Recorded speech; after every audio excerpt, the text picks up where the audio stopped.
बाहेर पडल्यासारखं वाटलं. जग सुखाच्या शोधात हिंडत असताना तुम्हाला दुःख शोधावं वाटलं. समजून घ्यावंसं वाटलं. आज जग खूप जवळ आले. माहिती आणि तंत्रज्ञानामुळे जो तो घरी बसून आपल्या मोबाईलवर सारं जग डोकावून पाहत आहे.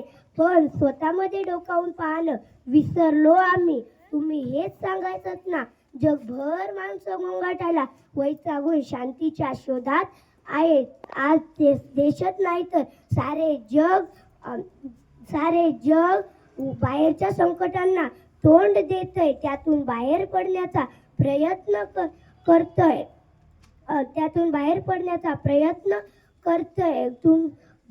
आज जगात दुःख आहे, पण जगात बुद्धी ही आहे. भारताने जगाला दिलेल्या सर्वोत्तम गोष्टीपैकी तुम्ही एक आहात. तुम्हीच सांगितलंय, एका दिव्याने हजारो दिवे उजाळू शकतात, पण तो एक दिवा होण्याची सुरुवात झाली पाहिजे. दीप भव. आम्ही खोट्या सुखात लोळणं घेत आहोत. दुःख विसरून गेलोय. आता या साथीच्या संकटामुळे पुन्हा भानावर आलो. आता आम्हाला झाले की आम्हाला स्वयंप्रकाशित व्हावे लागेल. दीप भव. धन्यवाद.